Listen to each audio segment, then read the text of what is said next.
Iran और पाकिस्तान में तनाव बढ़ता ही जा रहा है। दोनों देशों ने एक दूसरे के यहाँ सैन्य कार्रवाई करने के दावे किए हैं। हालांकि दोनों देश कभी एक दूसरे के साथी हुआ करते थे। 14 अगस्त 1947 को पाकिस्तान बनने के बाद इसे मान्यता देने वाला पहला देश ईरान। एशिया में दो और देशों के बीच कूटनीतिक तनाव उत्पन्न हो गया है। मंगलवार को ईरान की सेना ने पाकिस्तान के बलूचिस्तान में एयर स्ट्राइक कर दी। जवाब में गुरुवार को पाकिस्तान ने दावा किया कि उसकी सेना ने ईरान की सीमा में घुसकर कथित आतंकी ठिकानों पर हमला किया है। इससे पहले ईरान की एयर स्ट्राइक के बाद बुधवार को पाकिस्तान ने ईरानी राजदूत को तलब किया था।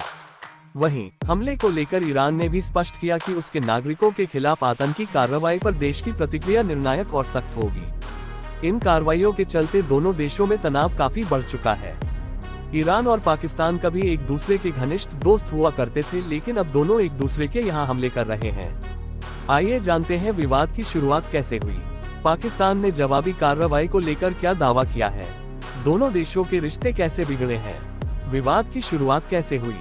दोनों देशों के बीच हालिया तनाव तब उत्पन्न हुआ जब ईरान ने मंगलवार शाम 16 जनवरी को पाकिस्तान में आतंकी संगठन जैश अल अदल के ठिकानों पर बमबारी की। ईरान के Islamic revolution guards corps IRGC ने बलूचिस्तान प्रांत के एक गांव पर मिसाइल और ड्रोन हमले किए, जिसमें जैश अल अदल के दो प्रमुख मुख्यालय तबाह हो गए। पाकिस्तानी विदेश मंत्रालय ने कहा है कि हमले में 2 मासूम बच्चों की मौत हो गई और 3 लड़कियां घायल हो गईं। ईरान की यह कार्रवाई उसके द्वारा हाल ही में किए गए हमलों की श्रृंखला का ही हिस्सा थी। पाकिस्तान में हमले से महज कुछ ही घंटे पहले ईरान ने सीरिया और इराक में भी मिसाइल हमले किए थे।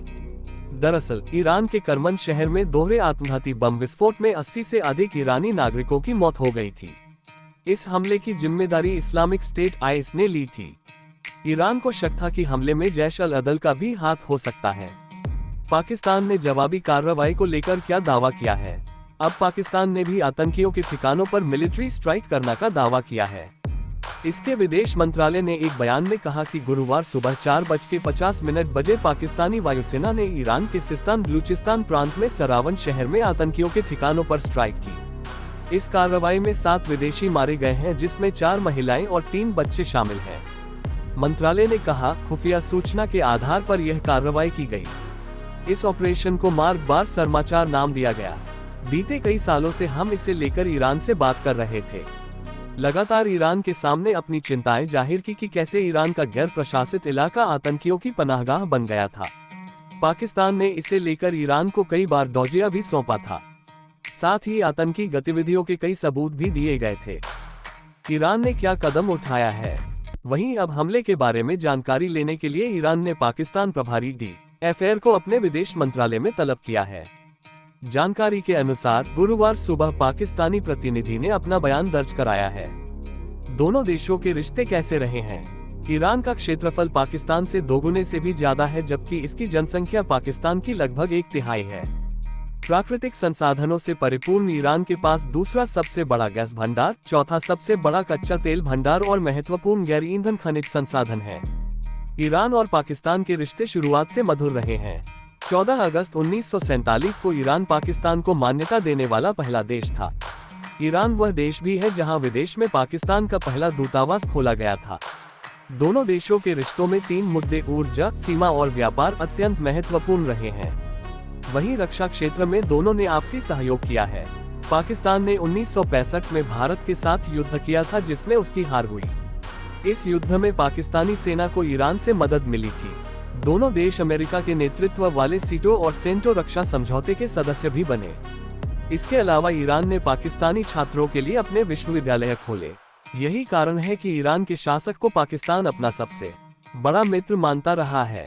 ईरान में इस्लामी क्रांति और पाकिस्तान से रिश्तों में दरार। ईरान के साथ पाकिस्तान के रिश्ते ज्यादा समय तक मुधर नहीं रह पाए। 1979 में अयातुल्ला खामेनेई की इस्लामी क्रांति और अफगानिस्तान पर सोवियत संघ के नियंत्रण ने दोनों देशों की दोस्ती में खटास ला दी। पाकिस्तानी प्रोफेसर और लेखक परवेज अमीराली हुदभॉय एक लेख में दावा करते हैं कि जैसे ही ईरान और अमेरिका के रिश्ते बिगड़े, पाकिस्तान सोवियत संघ से लड़ने के लिए अमेरिकियों के साथ शामिल हो गया। सऊदी के पैसे से दोनों ने मजहबी गुट पश्तून मुजाहिदीन बनाया और उसे हथियारबंद किया। वहीं ईरान ने दूसरे गुट ताजिक का समर्थन किया। जैसे जैसे पाकिस्तान और ईरान के मामलों में मजहब सामने आया, तो दोनों के रिश्तों में मतभेद बढ़ते गए। दरअसल पाकिस्तान सुन्नी मूल का देश है, जबकि ईरान में शिया मुस्लिम बहुतायत में है। 1990 के दशक में पाकिस्तान में दोनों समुदायों के बीच तनाव हुआ, जिसको लेकर पाकिस्तान ने ईरान पर शियाओं को भड़काने का आरोप लगाया। 1990 में पाकिस्तान के लाहौर में ईरान के राजदूत सादिक गंजी की हत्या कर दी गई थी। पाकिस्तान के पूर्व पुलिस अधिकारी हसन अब्बास ने हत्या के पीछे ISI का हाथ बताया था। इसी समय ईरान की वायुसेना के कैडेटों को भी मार दिया गया। इन घटनाओं की वजह से दोनों देशों के रिश्ते और खराब हो गए। आतंकवाद के मुद्दे पर और बिगड़ी बात। कभी दोस्त रहे देशों के बीच आतंकवाद ने भी एक बड़ी खाई पैदा की। ईरान और पाकिस्तान एक दूसरे पर आरोप लगाते रहे हैं कि कुछ उग्रवादी समूह लगातार सीमा पार आतंकवाद में लिप्त हैं। ऐसा ही एक समूह जुंदाल्लाह हुआ करता था। इस आतंकवादी संगठन के नेता को 2010 में ईरान में फांसी दी गई थी। तब से संगठन के सदस्य जैश अल अदल सहित कई अलग अलग नामों से आतंकी कृत्यों को अंजाम दे रहे हैं। जैश अल अदल संगठन ईरान के दक्षिण पूर्वी प्रांत सिस्तान बलूचिस्तान में सक्रिय है। सिस्तान बलूचिस्तान प्रांत की स्वतंत्रता के लिए लड़ने का दावा करने वाले गुट ने पिछले कुछ वर्षों में ईरानी सुरक्षा बलों पर कई हमले किए हैं। पहला बड़ा हमला अक्टूबर 2013 में हुआ था। दिसंबर 2023 में जैश अल अदल ने सिस्तान बलूचिस्तान में एक पुलिस चौकी पर हमले की जिम्मेदारी ली, जिसमें 11 पुलिसकर्मियों की मौत हुई थी। मंगलवार को ईरानी सेना ने इसी संगठन के ठिकानों पर एयर स्ट्राइक की है। हमारे चैनल को सब्सक्राइब करें और लाइक करें।